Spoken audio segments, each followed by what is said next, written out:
Okay, all right, let's get ready. When Peyton first got alopecia, she was 8. She was still figure skating back then, and she thought the little cat ears she had in her hairline were from the headband she was wearing. Her dermatologist was the one to diagnose her with alopecia areata.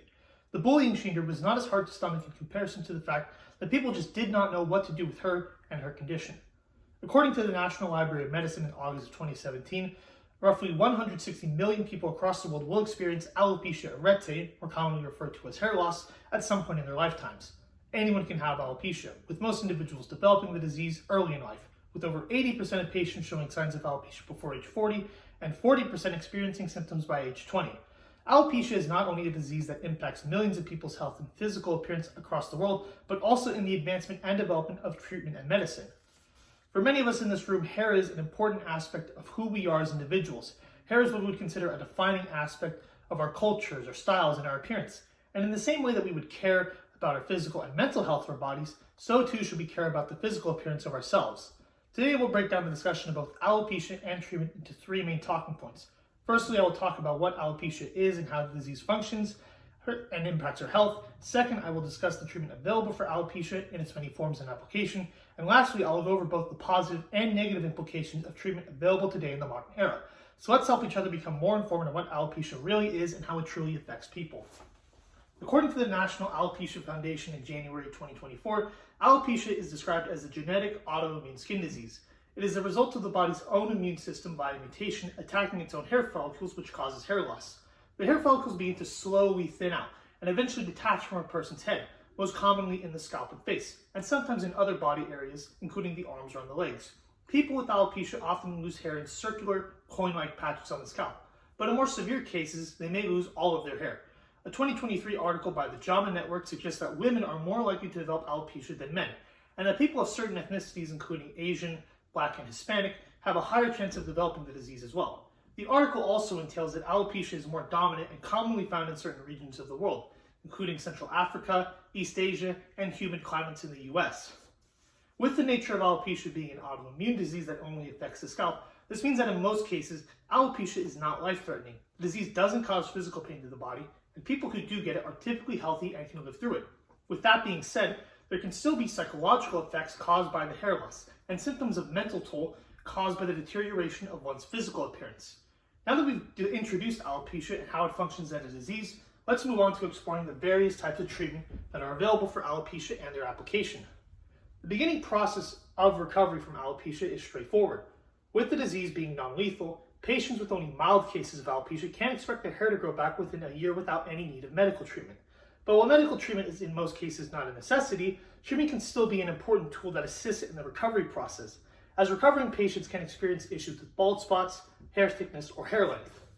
This then leads us into the topic of treatment. From a research paper titled Treatment Options for Androgenic Alopecia, published by the National Library of Medicine in 2022, the paper discusses a thorough review of the publicly available treatment for alopecia. The different types of treatment can be divided roughly into 3 types of categories: topical therapies, oral treatments, and experimental treatments. Topical therapy is in the form of medical formula that is often applied to one's physical scalp. It is applied directly into the pores to be the most direct and effective. Then there is also oral medication.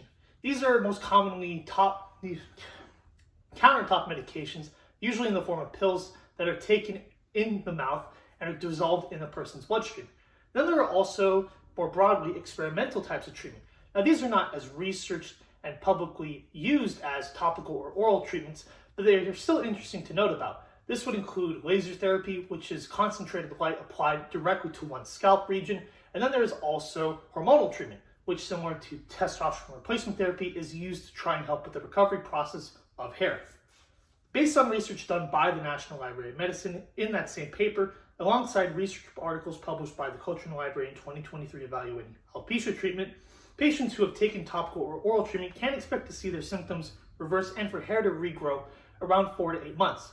But for the hair to remain permanent and to remain permanently attached to a pores is often that 12 to 18 months of consistent treatment is needed before treatment is no longer needed and the hair remains permanent. Now that I've discussed treatment for alopecia and its various forms available, it's time to discuss both the positive and negative implications of treatment available. Now, starting off with the positives. One positive is that treatment can be fast-acting and the process can start almost immediately. The research article published by Alfredo Rossi in 2012 on topical treatments such as minoxidil concluded the drug is most effective at visual changes in the topical and vertebral cortex of the scalp. That it showed a visual and measurable changes in the slowdown rate of hair loss. A similar article published by PubMed in 2016 found that after only 4 months of medical treatment on topical therapy, patients on a drug called minoxidil found that their total hair count nearly doubled as a total amount overall in the experiment. Now, a second positive would be the variety and flexibility of treatment available and offered to patients. With alopecia, patients can deal with differing levels and severities of the disease. So the advancement in research and differing options for treatment means that patients can have more control over what aspects they want to focus on, whether this is in the cost, the time length it takes for alopecia to simmer, or for the potential side effects they want to take care of. Now, starting off with the negative implications, one of which is the inconsistency in research. Now, one research article published by Marie Bosslet in January of this year did an experiment on combining topical therapies with experimental research in laser therapy to see if it would make any conclusive difference in the progress made. And it made the conclusion that there was no significant difference in the overall results in patients. But this directly contrasts a different article published by Hans Johnson just 8 days prior that did a similar experiment but made the direct opposite conclusion, that combining topical drugs with experimental laser therapy did make a significant difference. Now, while incidents like these shouldn't discredit the decades of research that have been put into alopecia treatment, these can cast a shadow of doubt over the true effectiveness of treatment available.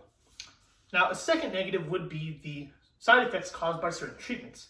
An article published by the National Library of Medicine in 2016 noted that one topical drug, finasteride, saw 3 to 15% of male patients suffer from negative effects of sexual health, including erectile dysfunction and decreased libido.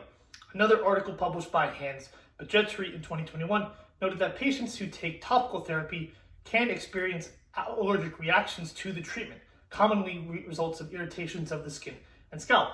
And examples like these can show patients need to be aware of the potential side effects when seeking treatment. Now, a third broader negative implication of treatment is the rise in what we would call medical tourism.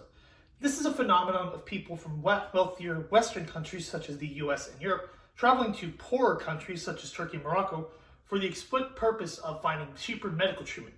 Whether this is in lower cost, shorter wait times, or availability, this is especially prevalent with alopecia treatment and hair transplants. As data published by MetaHair in 2024 estimates that hair transplant market values at over $9.5 billion across the world, and that in a country like Turkey, a third of all hair transplants done in the world are done in that country.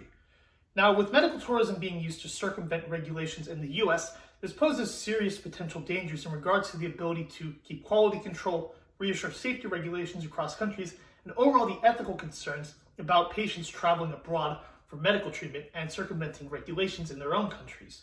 Now that we've gone over both the positive and negative implications, let's comb over back to the conclusion. Just as likely as alopecia is to recur in our lifetimes, so too is the accessibility and availability of treatment to combat such issues. We've gone over what alopecia is and how it affects our physical bodies. We've discussed the treatment available for alopecia and its many forms ranging from topical, oral, and experimental. And finally, we've analyzed both the positive and negative implications of treatment and their varying effects. Though alopecia remains a common and prevalent disease across the world, we have seen the advancement in research and treatment which has only widened the possibility and opportunities for patients to take action against a disease that has affected millions of people across the world. So when we think back to that little girl Peyton, we know that while her childhood may have been taken away by alopecia, her and many others with treatment today will allow her to take back control of their adulthood in the near future. Okay.